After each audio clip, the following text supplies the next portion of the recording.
한국이 우리를 지켜준다고요? 그건 절대 인정할 수 없습니다. 하지만 단 7일이면 끝납니다. 항공모함 11척도 핵전력도 소용없습니다. 단 하나의 선택이 내려지는 순간 미국의 군사, 산업, 안보 체계가 연쇄적으로 흔들립니다. 적은 멀리 있지 않았습니다. 오히려 가장 가까운 동맹이 변수였습니다. 미국을 무너뜨릴 수 있는 유일한 나라. 왜 초강 대국이 유독 한국 앞에서만 조심스러워질까요? 그 비밀을 지금부터 파헤쳐 보겠습니다. 영상을 시청하신 후 마음에 드신다면 좋아요와 구독 버튼을 꼭 눌러주세요. 여러분의 관심이 저에겐 큰 힘이 됩니다. 그럼 바로 시작하겠습니다. 미국은 베네수엘라 대통령 마두로를 힘으로 제압해 체포했습니다. 이란의 최고 지도자 하메네이 같은 인물도 제거할 수 있는 나라죠.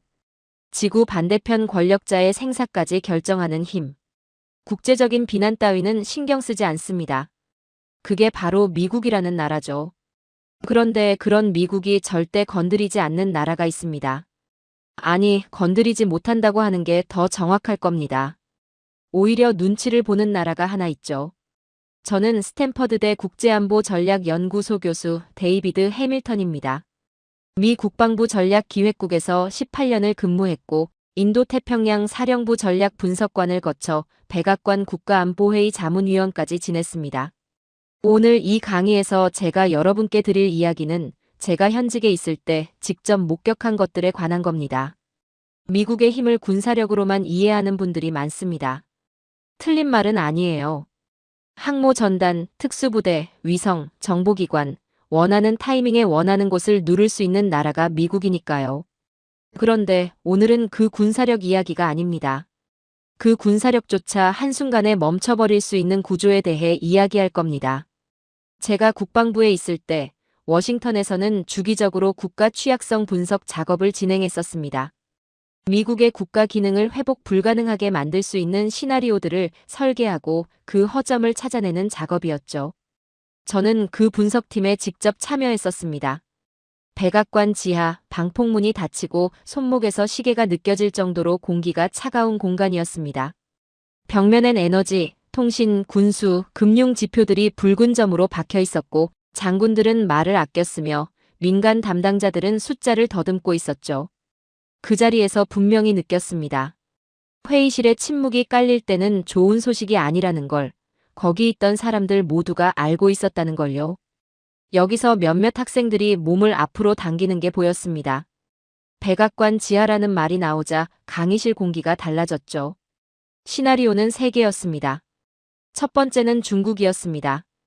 대만 봉쇄, 해상 봉쇄, 공급망 타격을 가정했죠. 항만이 막히고 공장이 멈추고 주가가 급락합니다. 고통스럽습니다. 하지만 대체선이 있었어요. 남미, 호주, 동남아로 재편하면 시간은 걸려도 미국은 살아남습니다. 결론은 명확했죠. 미국은 생존한다. 두 번째는 러시아였습니다. 해적 케이블 절단, 에너지 차단, 유럽 동맹 흔들기였죠. 통신이 지연되고 금융이 흔들리지만 미국은 에너지 자립 상태였고 백업망이 있었으며 군 통신 대체 체계도 갖춰져 있었습니다. 유럽이 더 크게 다치는 시나리오였죠. 결론은 역시 같았습니다. 혼란은 오지만 미국은 버틴다.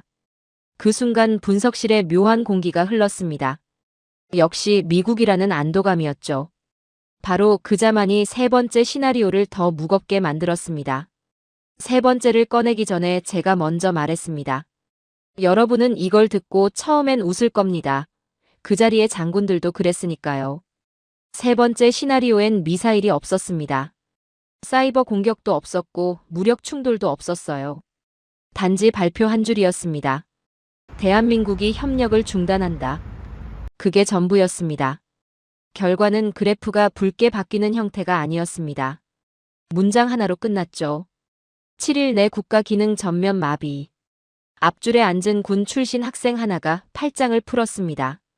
뒤쪽에 앉아있던 학생 하나가 노트북 타이핑을 멈췄죠. 이건 전쟁이 아닙니다. 심장 정지입니다. 총은 막을 수 있어도 부품이 끊기면 움직일 수가 없어요. 싸울 군대가 아니라 굴러갈 국가 자체가 멈추는 겁니다. 그때 한 학생이 손을 들었습니다. 교수님, 저는 이해가 잘 안 되는 게 있어요. 중국이나 러시아도 못 흔드는 미국을 한국이 멈춘다는 건데 한국이 실제로 그만한 위치에 있는 나라인지 잘 모르겠어요. 당연한 의문입니다. 그리고 그게 바로 한국의 진짜 무서운 점이에요. 한국은 떠들지 않습니다. 조용히, 아주 조용히 세계를 잠식해왔죠. 왜 조용하냐고요? 떠벌리기 시작하는 순간 표적이 된다는 사실을 한국은 너무 잘 알고 있기 때문입니다. 전쟁이 가능성이 아니라 일상인 나라에서 70년을 버텨온 나라입니다. 그 절박함이 전략이 됐고 그 전략이 지금의 구조를 만들었어요. 한국은 힘을 과시하는 대신 빠져나갈 수 없는 의존 구조를 만들어 왔습니다. 표면에서 싸우는 나라가 아니라 구조 안으로 파고드는 나라죠. 총으로 지배하는 시대는 서서히 끝나가고 있어요. 이제는 공급망이 국력을 결정하는 시대입니다. 그리고 그 공급망의 급소에 한국이 있습니다. 또 한 명의 학생이 손을 들었습니다. 교수님, 그러면 미국은 그 사실을 알면서도 한국에 의존하는 구조를 그냥 두고 있다는 건가요? 의도적으로 방치한 건지 아니면 어쩔 수 없이 된 건지 궁금해요. 어쩔 수 없이 된 겁니다. 아무도 처음부터 의도하지 않았어요. 그런데 어느 순간 돌아보니 한국 없이는 굴러가지 않는 구조가 완성돼 있었던 겁니다. 이게 더 무서운 이유입니다. 누군가 설계한 음모가 아니라 한국이 그냥 그 자리를 차지해버렸기 때문이에요.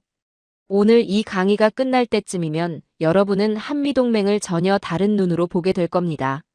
미국이 한국을 지켜주는 게 아니라 미국이 한국을 잃을 수 없어서 붙잡고 있다는 사실을요. 동맹은 보통 우리가 지켜준다는 언어로 설명됩니다. 하지만 어떤 동맹은 우리가 없으면 너희가 멈춘다는 언어로 설명되죠. 대한민국이 지금 그 위치에 있습니다. 그럼 질문은 하나입니다. 한국은 정확히 무엇을 쥐고 있기에 미국이 7일 만에 멈추는가? 지금부터 그 급소들을 하나씩 해부하겠습니다. 패권은 돈으로 유지되는 것 같지만 실제로는 지도에서 유지됩니다. 그리고 미국의 지도에서 가장 비싼 좌표가 어디냐고 물으면 저는 주저없이 한반도라고 답하죠.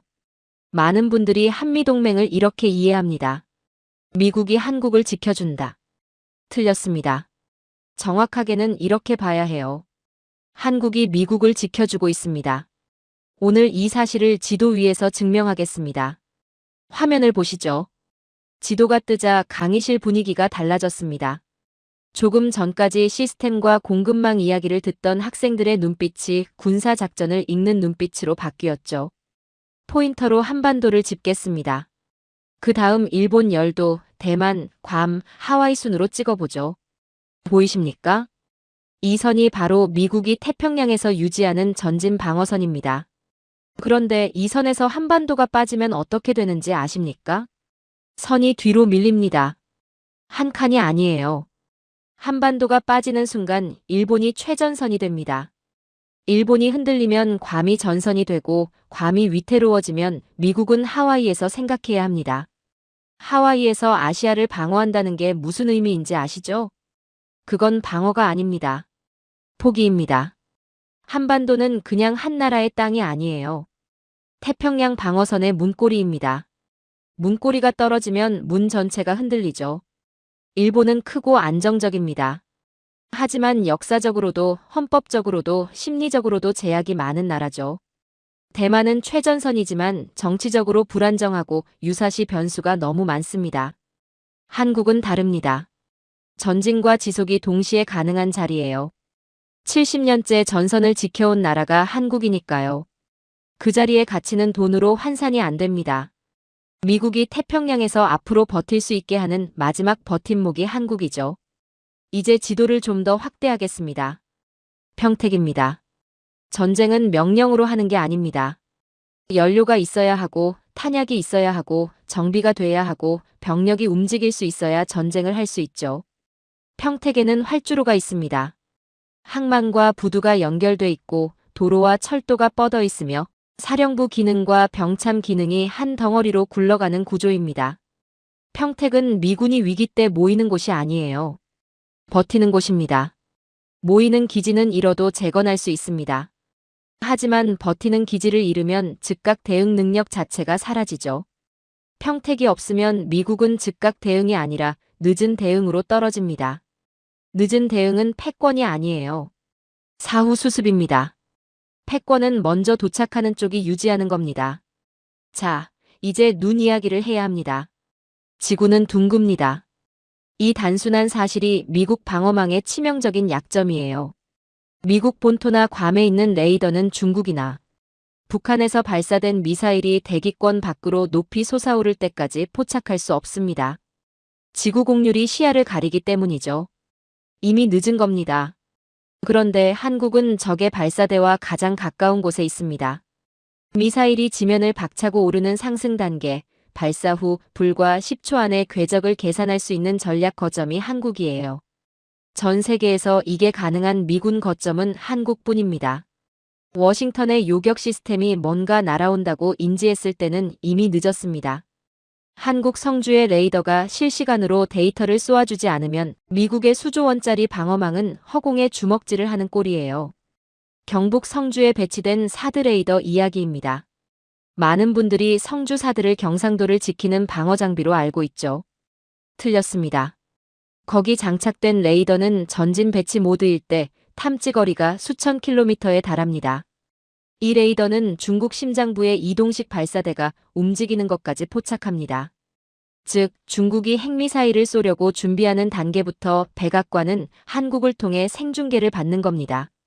중국이 가장 두려워하는 것은 한국의 무력이 아니에요. 자신들의 안방을 24시간 들여다보는 한국의 눈입니다. 한국이 이 눈을 감는 날, 미국의 대중국 봉쇄망은 그 즉시 붕괴하죠. 여기서 한 학생이 손을 들었습니다. 교수님, 그러면 한국이 미국한테 엄청난 걸 제공하고 있는 건데, 미국이 한국을 지켜준다는 표현 자체가 잘못된 거 아닌가요? 정확히 보셨습니다. 한국이 미국한테 주는 게 훨씬 많습니다. 한국의 그린파인 레이더와 이지스함의 탄도탄 추적 능력은 미 해군조차 경탄하는 수준이에요.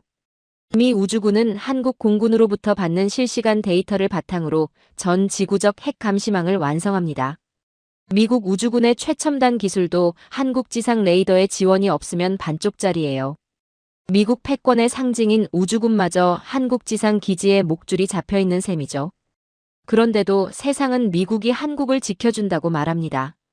안개가 껴도 비가 와도 한겨울 눈보라가 몰아쳐도 산 위의 센서는 24시간 돌아가고 있어요.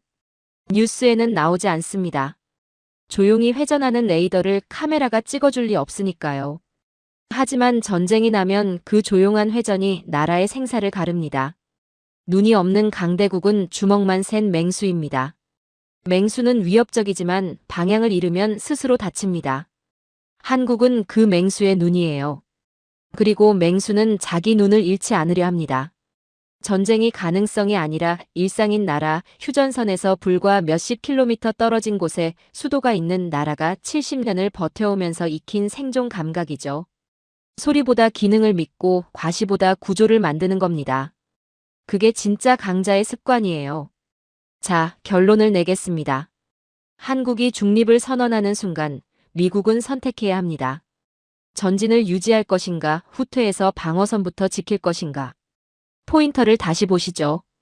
한반도에서 시작해서 일본, 괌, 하와이 방향으로 뒤로 끌어당깁니다. 보이십니까? 이게 한국을 잃었을 때 미국의 방어선이 움직이는 방향입니다. 한 발 물러나는 게 아니에요. 미국의 패권이 전진형에서 방어형으로 바뀌는 겁니다. 방어형 패권은 서서히 꺼집니다.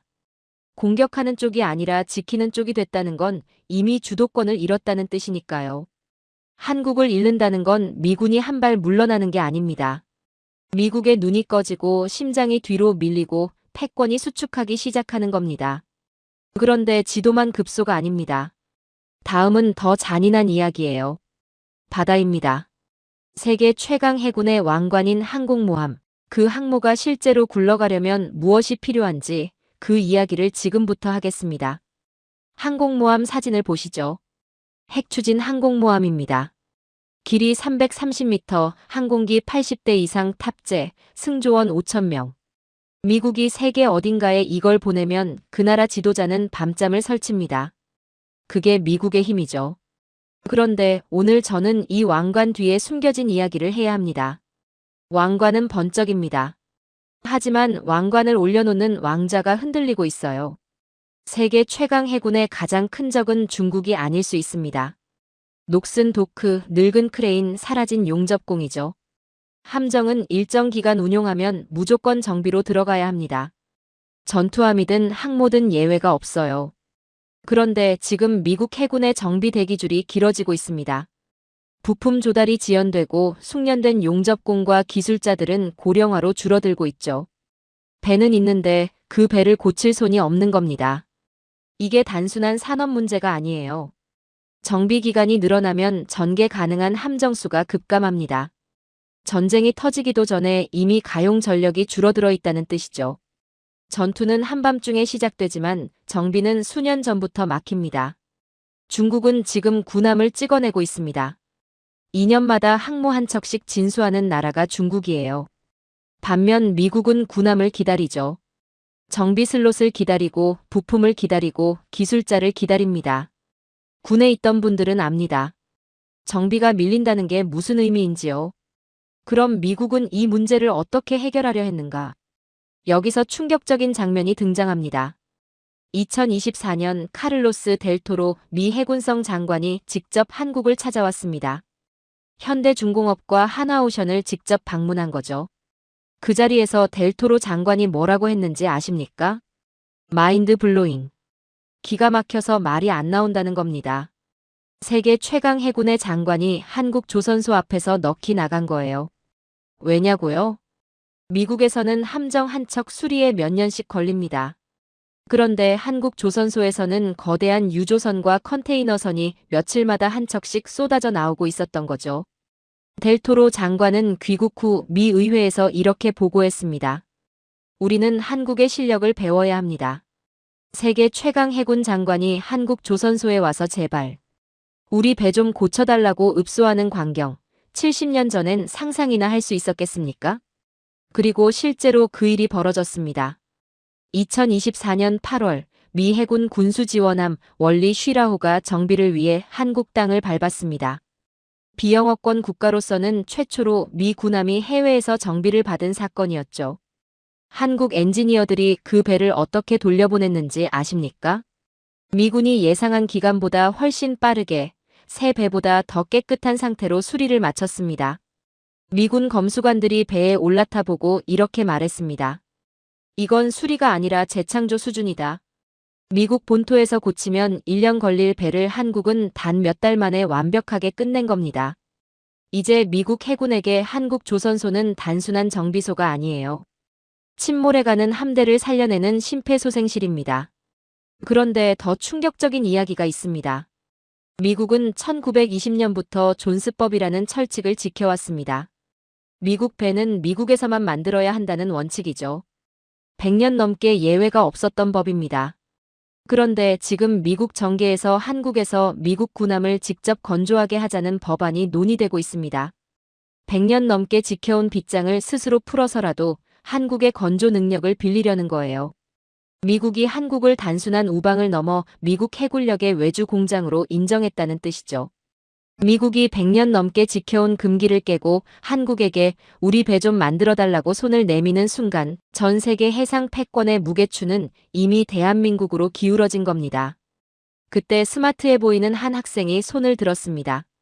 교수님, 미국이 진짜로 자존심을 버리고 한국한테 군함 정비를 맡기겠습니까? 실제로 될 거라고 보시는 건가요? 이미 됐습니다. 월리 쉬라호가 한국에서 정비를 받고 돌아간 게 2024년이에요. 자존심과 생존이 충돌할 때 강대국은 생존을 택하죠. 이건 제 의견이 아니라 역사가 증명하는 사실입니다. 영국이 2차 대전 때 미국의 손을 내밀었을 때도 자존심이 없어서가 아니었습니다. 생존이 더 중요했기 때문이었죠. 지금 미국 해군이 처한 상황이 바로 그겁니다. 배가 바다에 떠 있어야 패권이 유지됩니다. 도크가 비어 있으면 항모는 사진 속 왕관일 뿐이에요. 미국 해군 내부에서도 이미 두 목소리가 충돌하고 있습니다. 해군 전통을 지켜야 한다는 쪽과 현실을 직시해야 한다는 쪽이죠. 그 논쟁에서 지금 현실파가 이기고 있습니다. 숫자가 냉혹하게 말해주고 있으니까요. 한국 조선소의 도크 하나에는 항공모함을 통째로 집어넣고도 공간이 남습니다. 거대한 크레인이 국가의 팔처럼 움직이고 야간 조명 아래에서도 용접 불꽃이 쉬지 않고 튀죠. 낮이고 밤이고 공정이 끊기지 않습니다. 미국은 설계를 잘하죠. 세계 최고 수준의 설계 능력을 가진 나라입니다. 하지만 빨리 만들고 크게 만들고 제대로 고치는 능력은 전혀 다른 이야기예요. 한국 조선업은 수십 년간 세계 시장에서 단련됐습니다. 혹독한 납기 경쟁, 기술 경쟁 속에서 살아남은 산업이죠. 절박함이 기술이 됐고 기술이 쌓여 지금의 능력이 만들어진 겁니다. 도크는 강철로 만든 구덩이가 아니에요. 전쟁이 나면 함대의 폐를 대신해 숨쉬게 하는 기관입니다. 함대가 싸우려면 정비가 돼야 하고 정비가 되려면 도크가 있어야 하고 도크가 돌아가려면 그걸 운영하는 손기술과 납기 시스템이 있어야 하죠. 한국은 그 세 가지를 동시에 가진 나라입니다. 한국은 단순히 배를 만드는 나라가 아니에요. 죽은 배도 살리는 나라가 됐습니다. 이제 미국의 태평양 함대는 한국의 도크가 멈추는 순간 바다 위에서 꼼짝달싹 못하는 거대한 고철 덩어리가 될 운명입니다. 미국 해군은 바다를 지배하죠. 하지만 그 바다에 다시 나가게 해주는 문은 한국 도크가 쥐기 시작했습니다. 그런데 바다는 철로 움직이지만 지금 전쟁은 철만으로는 안 됩니다. 드론이 날고 위성이 보고 AI가 판단을 보조하죠. 그 AI가 생각하려면 뇌가 필요하고 그 뇌가 기억하려면 특별한 부품이 필요합니다. 그런데 그 AI가 멈추면 어떻게 되는지 아십니까? 가장 비싼 무기가 한순간에 멍청해집니다. 지금 전쟁은 탱크 숫자로 결정되지 않아요. 철과 석유의 시대는 끝났습니다. 지금은 칩과 데이터의 시대죠. 그리고 그 시대의 탄약고를 한국이 쥐고 있습니다. AI를 이렇게 생각해 보시죠. 두뇌가 있습니다. 연산을 담당하는 프로세서, 미국이 설계하는 GPU가 두뇌입니다. 그런데 두뇌가 아무리 뛰어나도 기억이 없으면 아무것도 못합니다. 어제 뭘 했는지, 지금 뭘 보고 있는지, 다음에 뭘 해야 하는지 그 모든 걸 저장하는 기억장치가 없으면 두뇌는 그냥 빈 껍데기예요. AI 시대의 기억장치가 바로 HBM입니다. 고대 역폭 메모리, 쉽게 말하면 AI의 단기 기억을 담당하는 핵심 부품이죠. AI 전쟁에서 HBM은 총알입니다. 총알이 떨어지면 총은 고철이에요. AI도 마찬가지입니다. HBM이 없으면 엔비디아의 수천만 원짜리 GPU도 미국이 수조 원을 쏟아부은 데이터 센터도 그냥 전기 먹는 고철 덩어리가 되는 거죠. 그럼 그 HBM을 누가 만드느냐? 삼성과 SK 하이닉스입니다. 이 두 이름이 AI 시대에 숨을 쥐고 있어요. 전 세계 HBM 시장에서 한국 기업들이 차지하는 비중이 어느 정도인지 아십니까? 90%가 넘습니다. 독점이라고 봐도 무방한 수준이죠. 한국이 스위치를 쥐고 있다는 게 이런 겁니다. 그런데 왜 한국만 가능한가? 이게 핵심입니다. HBM 공장을 짓는 데는 얼마가 드는지 아십니까? 수십조 원입니다. 그럼 미국이 돈을 쏟아부으면 되지 않느냐고요? 공장은 돈으로 짓습니다. 하지만 클린룸 안에서 벌어지는 일은 돈으로 살 수가 없어요. 먼지 한 톨도 허용하지 않는 하얀 세계, 방진복을 입고 공기압을 통제하고 미세 진동까지 잡아내며 수백 개의 공정을 순서대로 돌리는 그 감각, 그게 축적되는 데는 한 세대가 걸립니다. 수율이라는 개념이 있습니다. 100개를 만들었을 때 몇 개가 정상으로 나오느냐는 비율이죠. 반도체 공장에서 수율 1% 차이는 수천억 원의 이익 차이입니다. 그리고 그 수율을 안정적으로 올리는 건 설비가 아니에요. 수십 년간 쌓인 실패의 데이터, 공정의 감각, 그리고 버텨온 시간입니다. 한국은 전쟁의 공포를 공정의 집요함으로 바꾼 나라입니다. 절박함이 산업의 근육이 됐죠. 성장이 아니라 생존이 이 산업을 만든 겁니다. 자, 이제 다른 나라들과 비교해 보겠습니다. 미국은 어떻습니까? AI 알고리즘, 소프트웨어, 플랫폼, GPU 설계까지 세계 최강이에요. 하지만 그 GPU 안에 들어가는 HBM을 대량으로 안정 생산하는 능력은 없습니다. 장군이 아무리 뛰어나도 탄약이 없으면 끝나죠. 일본은 어떻습니까? 소재와 정밀 공정 분야에서 전통을 가진 나라입니다. 강점이 분명히 있어요. 하지만 일본은 의사결정이 느리고 라인 전환 속도가 느리고 규모를 빠르게 키우는데 한계가 있습니다. 일본은 완벽을 추구하다가 뒤처집니다. 하지만 전쟁은 느린 완벽을 기다려주지 않아요. 유럽은 어떻습니까? 연구와 표준, 장인 기술에서는 인정받는 곳들이죠. 하지만 대규모 제조 기반이 취약합니다. 유럽은 회의를 잘합니다. 하지만 전쟁은 회의록으로 이기지 않아요. 중국은 어떻습니까? 대규모 투자와 물량, 공급망 통제에서 무서운 나라입니다. 그런데 치명적인 약점이 있어요. 신뢰입니다. 미국이 국가 안보와 직결된 최첨단 부품을 중국 공장에 맡기겠습니까? 절대 안 되죠. 미국이 중국을 배제하는 순간 남는 선택지는 한국뿐입니다. 각자 강점은 있습니다. 하지만 AI의 산소 호흡기를 쥔 나라는 한국이에요. 그때 공대 출신으로 보이는 학생이 손을 들었습니다. 교수님, 미국이 그냥 공장을 새로 지으면 안 되는 건가요? 돈은 있잖습니까? 좋은 질문입니다. 미국이 실제로 그 시도를 하고 있어요. 수천억 달러를 반도체 산업에 쏟아붓고 있죠. 그런데 문제는 공장을 짓는 데 드는 시간이 아닙니다. 공정의 신뢰를 쌓는 데 드는 시간이에요. 공장은 3년이면 세울 수 있습니다. 하지만 그 공장에서 나오는 제품의 수율을 한국 수준으로 끌어올리는 데는 최소 10년, 어쩌면 한 세대가 필요합니다. 실패의 데이터가 쌓여야 하고 공정의 감각이 몸에 배어야 하고 위기를 넘어본 경험이 축적돼야 하죠. 한국은 돈을 벌어서 강해진 게 아닙니다. 강해지기 위해 버텼고 그래서 살아남았고 그 과정에서 공정을 완성했어요. 그 차이는 돈으로 살 수 없습니다. 이제 가장 무서운 시나리오를 하나 드리겠습니다. 한국이 중단을 선언할 필요도 없습니다. 지연만 선언해도 충분해요.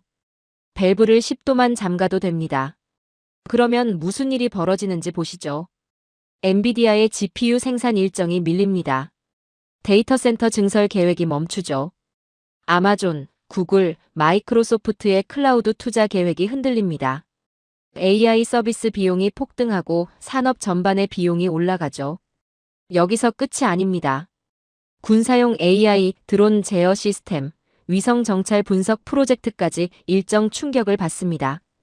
전쟁 전에 이미 미국의 군사 AI 체계가 흔들리는 거예요. 그리고 한 가지 더 말씀드리죠. 여러분의 노후 자금이 어디에 연결돼 있습니까? 미국 빅테크 주가입니다. 그 주가의 심장이 어디에 묶여 있습니까? 한국의 생산 라인이에요. 한국의 공장이 멈추는 건 미국의 주식시장이 멈추는 겁니다. 경제도 군사도 패권도 동시에 흔들리죠. 한국이 스위치 하나를 쥐고 있는 겁니다. 미국은 AI로 패권을 연장하려 합니다. 하지만 패권은 의지만으로 되는 게 아니에요. 패권은 스위치를 가진 자가 유지합니다. 그리고 지금 AI 제국의 심장 박동기를 쥔 나라는 대한민국입니다. 그래서 미국이 움직이기 시작했습니다. 100년 동안 잠가뒀던 빗장들을 한국을 붙잡기 위해 하나씩 풀기 시작한 거예요. 미국이 한국 앞에서 내려놓은 것들, 특혜가 아니라 생존을 위한 대가입니다. 미국 외교는 냉혹합니다. 국익 앞에서는 동맹도 없어요. 필요하면 압박하고 안 되면 협박하고 그래도 안 되면 떠나겠다고 으름장을 놓죠. 그게 미국이 세계를 다뤄온 방식입니다. 그런데 한국 앞에서만 그 방식이 달라집니다. 압박 대신 부탁이 나오고 협박 대신 양보가 나오고 으름장 대신 감사가 나오죠. 이건 우정이 아닙니다. 계산이에요. 더 정확하게는 생존 계산입니다. 오늘은 미국이 한국 앞에서 실제로 내려놓은 것들을 보여드리겠습니다. 말이 아니라 행동으로 드러난 증거들이에요. 첫 번째, 일본과 비교해보죠. 미국은 일본을 어떻게 다뤄왔습니까? 2차 대전 이후 일본은 미국의 가장 충성스러운 동맹입니다. 경제적으로 협력하고 군사적으로 의지하고 외교적으로 보조를 맞춰왔죠. 그런데 미국은 그 충성스러운 일본에게 늘 보이지 않는 고삐를 채워왔습니다. 공격용 무기의 사거리, 전략 자율성, 독자적인 군사 행동 능력, 이런 것들에는 늘 제한이 걸려 있었어요. 일본이 아무리 로비를 해도 미국은 일본을 잠재적 리스크로 관리해왔죠.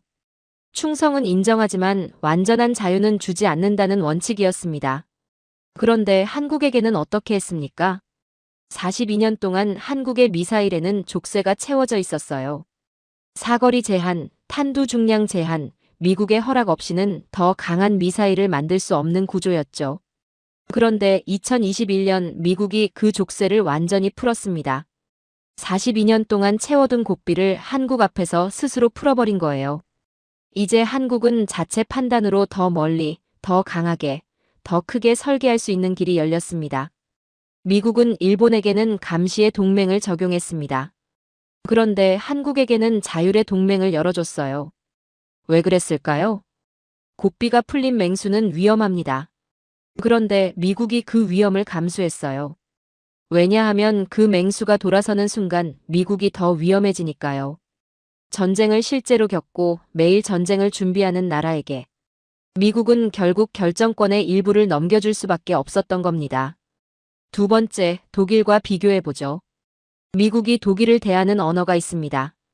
안보 무임승차, 돈 더 내라, 안 그러면 철수한다. 나토 방위비 문제가 불거질 때마다 미국이 독일에게 하는 말이에요. 동맹을 비용으로 보는 냉혹한 언어죠. 그런데 한국에게는 그 언어가 나오지 않습니다. 왜냐고요? 평택을 보시죠. 세계에서 손꼽히는 규모의 해외 미군 기지가 한반도에 자리 잡고 있습니다. 그리고 그 기지를 짓고 운영하는데 한국이 막대한 비용을 부담해왔어요. 단순히 돈 문제가 아닙니다. 한국은 미국이 가장 필요로 하는 자리에 가장 필요로 하는 인프라를 스스로 만들어줬어요. 다른 나라에는 미국이 떠나겠다고 협박합니다. 하지만 한국은 반대로 미국이 붙잡고 있는 나라죠. 지구상에서 이런 동맹은 흔치 않습니다. 독일은 미국이 지켜주는 동맹으로 남았습니다. 한국은 미국이 머물러야 하는 동맹이 됐어요. 그 차이가 얼마나 큰지 아십니까? 지켜주는 동맹은 언제든 버릴 수 있습니다. 하지만 머물러야 하는 동맹은 버릴 수 없어요. 세 번째, 유럽 전체와 비교해보죠. 전쟁이 실제로 벌어졌을 때 유럽의 민낯이 드러났습니다. 재고가 없었어요. 생산 라인은 돌아가지 않았고 납기는 1년에서 2년이었으며 지원하고 싶지만 없다는 말이 반복됐습니다. 서류상 강대국들이 실전 앞에서 손을 놓은 거죠. 미국도 당황했습니다.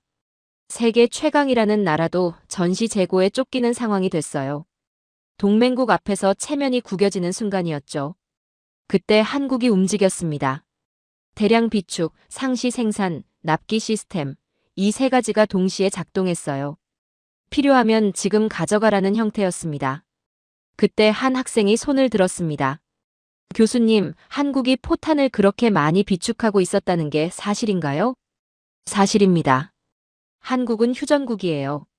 전쟁이 내일 다시 시작될 수 있다는 전제로 70년을 살아온 나라입니다. 비축은 선택이 아니라 생존의 조건이었죠. 유럽은 전쟁이 끝났다고 믿고 공장을 잠재웠습니다.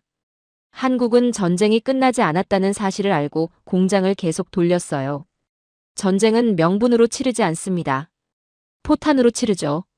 그 포탄이 한국 땅에서 나온다는 사실이 지금 세계 질서를 바꾸고 있습니다. 유럽은 명분을 말했지만 한국은 물량을 보냈어요. 네 번째, 대만과 비교해보죠. 대만에게 미국이 하는 말이 있습니다. 공장을 미국으로 옮겨라. 유사시 시설을 파괴할 수 있다. 보호처럼 들리지만 실제로는 통제에 가까운 언어입니다. 대만의 반도체 기술이 중국 손에 넘어가는 걸 막겠다는 거죠. 그런데 한국 기업인들을 대하는 미국의 태도는 완전히 다릅니다. 초청하고 감사를 표하고 투자를 부탁합니다. AI 메모리, 전기차 배터리, 제조 인프라, 신뢰성, 이 모든 걸 한국이 쥐고 있기 때문이에요. 대만은 미국의 방패일 수 있습니다. 하지만 한국은 미국의 심장이에요. 방패는 대체 가능합니다. 심장은 대체가 안 되죠. 그래서 미국은 한국 앞에서 목소리를 낮춥니다. 강압이 아니라 부탁의 언어를 씁니다. 또 한 학생이 손을 들었습니다. 교수님, 그러면 한국이 미국한테 뭔가 더 요구할 수도 있다는 말인가요? 이미 요구하고 있고 이미 받아내고 있습니다. 미사일 족쇄가 풀린 게 그 증거예요. 미국은 세계를 대할 때 원칙이 하나입니다.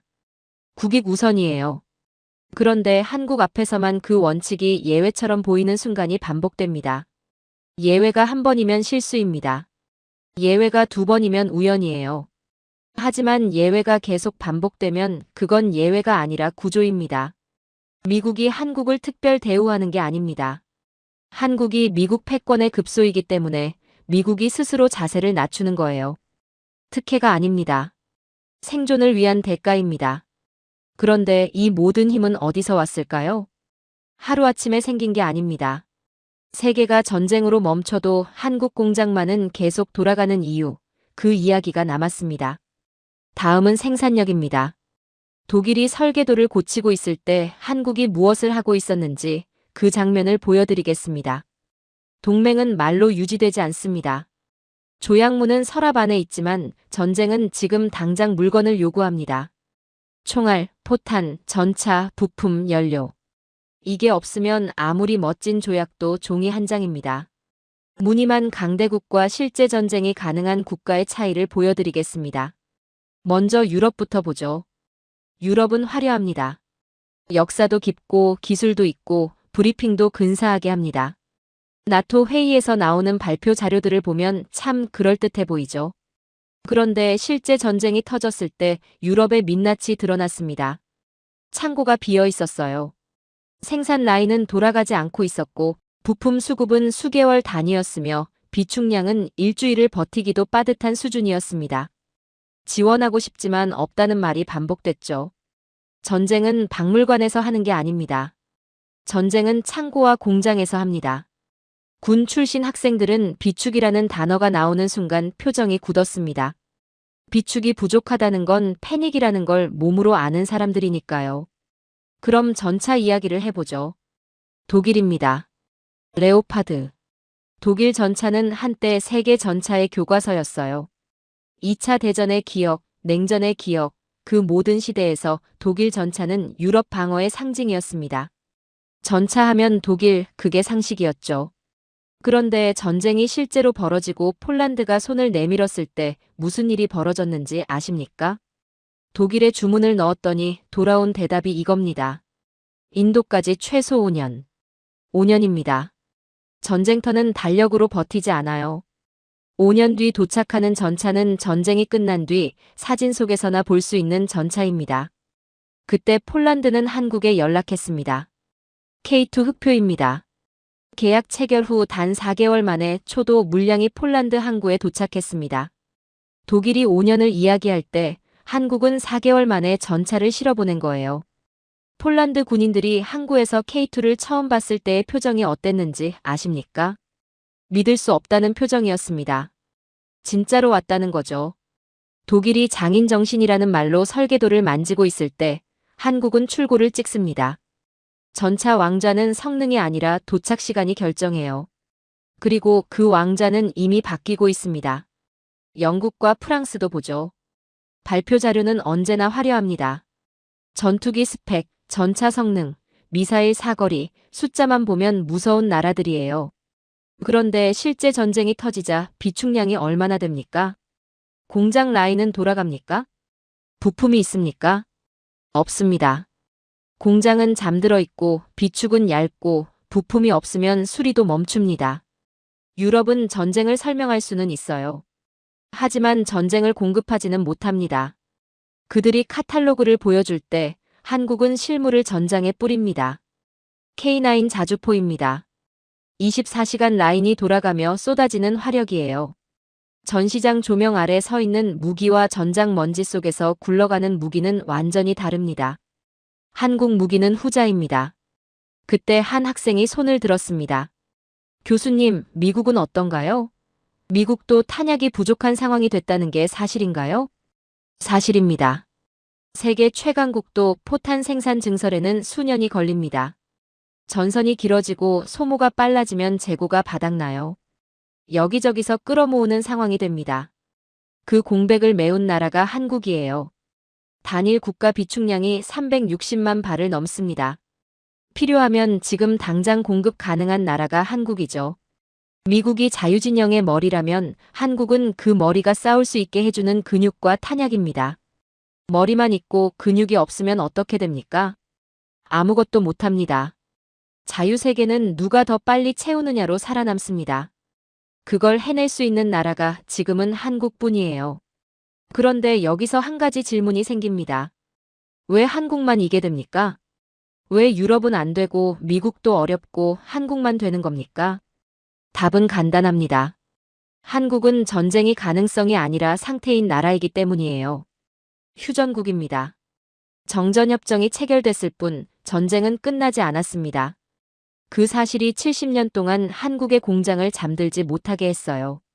유럽은 전쟁이 끝났다고 믿었습니다. 그래서 공장을 잠재웠죠.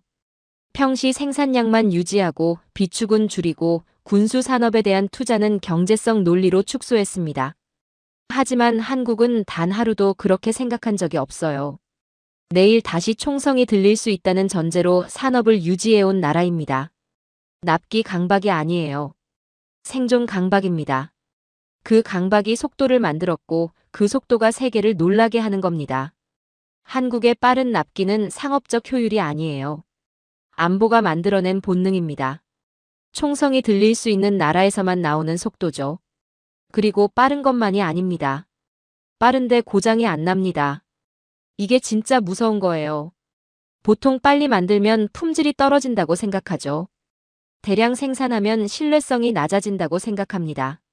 한국이 그 편견을 박살냈어요. K9 자주포는 영하 40도 혹한에서도 작동합니다. 영상 50도가 넘는 사막에서도 굴러가요. 연속 사격을 반복해도 고장률이 경쟁국 무기와 비교가 안 될 정도로 낮습니다. 전쟁터에서 실제로 쓰면서 데이터가 쌓였기 때문이에요. 한국의 무기는 스펙으로 말하지 않습니다. 운용 데이터로 말하죠. 전쟁은 시험장이 아니라 현실입니다. 한국은 그 현실에서 합격한 나라예요.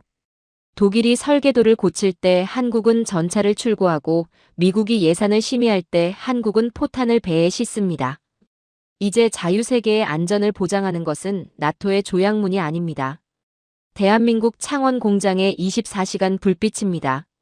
그 불빛이 꺼지는 날 자유세계의 전선도 꺼집니다. 그런데 이 힘이 어디서 왔는지 아십니까? 하루아침에 생긴 게 아니에요. 70년 전 포탄 상자를 잘라서 지붕을 만들던 나라가 있었습니다. 전쟁이 끝나고 아무것도 없었던 나라가 이제는 세계의 탄약고가 됐어요. 그런데 그 변화가 단순한 경제 성장이 아닙니다. 미국은 그 변화를 보면서 다른 감정을 느낍니다. 감사입니다. 그리고 그 감사에는 아주 깊은 이유가 있어요. 지금까지 저는 숫자와 구조로 이야기했습니다. 지도, 도크, 반도체, 포탄, 납기. 차갑고 냉정한 이야기들이었죠. 다음으로 할 이야기는 숫자가 아닙니다. 감정입니다. 국제정치는 냉혹합니다. 하지만 국가를 움직이는 마지막 엔진은 언제나 국민 감정이에요. 그리고 한국은 미국의 국민 감정, 그 중에서도 가장 무거운 감정인 전쟁의 기억에 손을 얹은 나라입니다. 이게 무슨 의미인지 먼저 미국 사회의 속을 들여다봐야 합니다. 미국은 전 세계에 돈과 피를 뿌렸습니다. 20세기 이후 미국이 개입한 전쟁과 분쟁이 얼마나 됩니까? 셀 수가 없을 정도예요. 그런데 그 전쟁들이 끝나고 나면 공통적으로 남는 감정이 있습니다. 허무입니다. 우리가 거길 왜 갔지? 우리가 뭘 얻었지? 우리 아이들이 왜 거기서 죽었지? 이 질문들이 미국 사회 깊은 곳에 박혀 있어요. 베트남이 그랬고, 이라크가 그랬고, 아프가니스탄이 그랬습니다. 아프가니스탄을 보시죠. 20년 동안 2조 달러를 쏟아붓고 수천 명의 젊은이들이 그 땅에서 목숨을 잃었어요. 그런데 미국이 철수하는 순간 카불 공항에서 무슨 장면이 벌어졌습니까? 사람들이 이륙하는 비행기 바퀴에 매달렸습니다. 20년이 무너지는데 단 며칠이 걸렸어요. 그 장면을 본 미국의 참전 용사들, 유가족들이 어떤 감정을 느꼈을지 아십니까? 우리 아이가 왜 거기서 죽었나? 그 질문에 아무도 답을 못했습니다. 그런데 한국은 달랐습니다. 미국이 가장 두려워하는 질문, 그 희생이 헛되지 않았나에 정면으로 답해준 유일한 나라가 한국이에요. 70년 전 폐허였습니다. 전쟁이 핥히고 간 땅, 아무것도 없었던 나라가 지금 어떻게 됐습니까? 세계 10위권 경제대국이 됐습니다. 민주주의가 뿌리를 내렸고 자유가 살아있고 국민이 번영하고 있어요. 미국이 전쟁에서 얻고 싶었던 정답 그 자체입니다. 희생이 투자로 바뀐 유일한 사례죠. 이제 워싱턴 이야기를 해야 합니다. 한국전 참전용사 기념공원에 추모의 벽이 세워졌습니다. 한국 전쟁에서 전사하거나 실종된 미군 3만 6천여 명의 이름이 새겨진 벽이에요. 이 벽이 세워지기까지 오랜 시간이 걸렸습니다. 예산이 없어서가 아니었어요. 무관심과 행정지연 속에서 계속 미뤄졌던 일이었죠. 그런데 한국이 움직였습니다. 한국 정부와 기업, 그리고 사람들이 정성으로 밀어붙였어요. 완공식 날 그 벽 앞에 노병들이 모였습니다. 허리가 굽은 노인들이었어요. 70년 전 20도 안 된 나이에 낯선 땅에서 총을 들었던 사람들이죠. 어떤 노병은 벽 앞에 서서 한참 동안 말을 잃었습니다. 손가락 끝이 벽면을 더듬다가 한 이름 앞에서 멈췄어요. 그 이름이 전우인지 형제인지 함께 참호를 지켰던 누군가인지 저는 모릅니다. 하지만 그 표정이 모든 걸 말해줬습니다. 작은 손주가 할아버지 옆에 서서 이름을 한 글자씩 읽어드렸습니다. 할아버지는 그걸 들으며 고개를 숙였어요. 누군가는 이름 옆에 작은 꽃을 올렸고 누군가는 군번줄 모양의 펜던트를 손에 쥔 채 오랫동안 서 있었습니다. 그 순간만큼은 패권도, 중국도, 러시아도 사라지고 젊은 시절 전쟁만 남았습니다. 이 벽은 돌이 아닙니다. 미국의 양심이 기대는 증거예요. 그리고 그 증거를 세운 나라가 한국입니다. 한국은 빚을 갚듯이 예우한 게 아니에요. 그건 계산으로는 설명이 안 됩니다. 한국은 국가의 기억을 지킨 거예요. 그럼 다른 나라들은 어떻습니까? 프랑스를 보시죠. 미국은 2차 대전 때 프랑스를 해방시켰습니다. 노르망디 해변에서 수만 명이 죽었어요.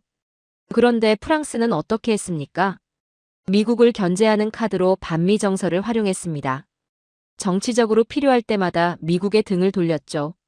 미국인들 사이에 깔린 감정이 있습니다. 도와줘도 소용없다. 결국 우리를 싫어한다. 그 허무가 쌓여 있어요. 한국은 정반대입니다.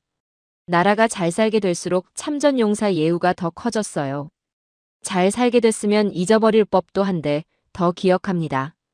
그게 미국인들에게 충격이에요. 미국에게 한국은 도움의 결과물이 아닙니다. 미국의 희생이 옳았다는 걸 매년 증명하는 살아있는 훈장이에요. 중동 부국들과도 비교해보죠. 사우디아라비아 같은 나라들은 미국과 어떤 관계입니까? 돈으로 무기를 사고 돈으로 보호를 삽니다. 관계는 계약이에요. 감정이 없습니다. 미국 젊은이가 그 땅에서 죽어도 그건 거래의 일부일 뿐이죠. 한국은 다릅니다. 자유와 민주라는 가치를 함께 지켜온 나라예요. 거기에 지금은 미국의 산업과 일자리에도 실질적으로 기여하고 있죠. 돈은 계약을 만들지만 피는 가족을 만듭니다. 한국은 미국이 가족이라고 말해도 이상하지 않은 몇 안 되는 동맹이에요. 그리고 한 가지 장면을 더 드리겠습니다. 코로나 팬데믹이 한창이던 시절입니다. 미국 전역의 양로원에 고령의 참전 용사들이 갇혀 있었어요. 마스크가 부족해서 면회도 안 됐고 외부 지원도 끊겼습니다. 그때 한국에서 상자들이 도착했습니다. 그 상자를 열면 마스크가 들어 있었어요. 그리고 거기에 적힌 문구가 있었습니다. 70년 전 당신들의 헌신을 기억합니다. 늙고 주름진 손이 그 마스크를 꺼냈습니다. 그 문구를 읽고 눈물을 흘린 노병들이 있었어요. 이건 물자가 아닙니다. 기억의 배송이에요. 한국은 기술도 보내지만 마음도 보냅니다. 그게 미국인들을 무너뜨리죠. 어떤 로비도 어떤 외교적 수사도 이 장면을 만들 수 없습니다. 그래서 미국 정치인들은 한국에 대해 함부로 말하지 못합니다. 한국을 건드리는 순간 참전용사 여론이 움직이거든요. 그건 표입니다. 미국 정치에서 가장 무서운 여론이죠. 이제 결론을 내겠습니다. 미국은 전 세계에 돈과 피를 뿌렸습니다. 하지만 오직 대한민국만이 그 희생을 영광으로 바꿔줬어요. 이제 미국인들에게 한국은 단순한 우방이 아닙니다. 미국의 정의가 틀리지 않았음을 증명해주는 유일한 증거입니다. 전략으로 맺어진 동맹은 전략이 바뀌면 끊깁니다. 하지만 피와 기억으로 맺어진 동맹은 끊을 수가 없어요. 한국과 미국의 동맹은 지금 그 단계에 있습니다. 그리고 이제 마지막 질문이 남았습니다. 이 모든 걸 쥔 동맹의 주인은 누구인가? 미국이 한국을 붙잡는 건가? 아니면 한국이 미국을 붙잡는 건가? 오늘 이 강의에서 저는 여러분께 많은 이야기를 했습니다. 지도, 도크, 반도체, 포탄, 그리고 피와 기억. 차가운 숫자도 있었고 뜨거운 감정도 있었죠. 이제 마지막입니다. 동맹의 본질은 좋아함이 아닙니다. 동맹의 본질은 서로의 급소를 함께 쥐는 구조예요. 그리고 지금 그 구조가 바뀌었습니다. 동맹의 주인은 급소를 가진 쪽입니다. 강의실이 조용해졌습니다. 앞줄 군 출신 학생들은 이 문장의 군사적 무게를 즉각 읽었을 거예요. 중간에 앉은 공대, 컴공 학생들은 반도체와 AI의 구조를 떠올렸을 겁니다. 뒤쪽 월가와 정책 전공 학생들은 이미 계산기를 두드리고 있겠죠. 각자의 언어로 같은 결론에 도달하고 있는 겁니다. 자, 오늘 우리가 살펴본 것들을 하나씩 다시 찍어보겠습니다. 첫 번째 자리입니다. 한국이 흔들리면 미국의 전진선은 일본으로 밀리고 괌으로 밀리고 결국 하와이에서 아시아를 바라봐야 합니다. 하와이에서 아시아를 방어하는 건 방어가 아니에요. 포기입니다. 두 번째 손입니다. 미국 해군의 왕관은 항모지만 그 항모를 다시 바다로 내보내는 왕좌인 도크의 문이 한국으로 향하고 있습니다. 미 해군 장관이 한국 조선소 앞에서 기가 막힌다고 했던 그 장면, 그게 지금 현실이에요. 세 번째, 뇌의 연료입니다. AI 제국의 기억장치가 한국 생산라인에 묶인 순간 실리콘밸리는 스스로도 패권이 아니라 의존임을 인정해야 합니다. 삼성과 SK하이닉스, 이 두 이름이 AI 시대에 숨을 쥐고 있어요. 네 번째, 근육입니다. 전쟁은 조약문이 아니라 물량으로 합니다. 독일이 5년을 이야기할 때 한국은 4개월 만에 전차를 출고했어요. 나토의 체면을 한국 공장의 불빛이 지키고 있습니다.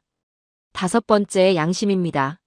한국은 미국의 희생을 실패가 아닌 영광으로 바꿔 미국 국민의 마음을 붙잡아 두고 있어요.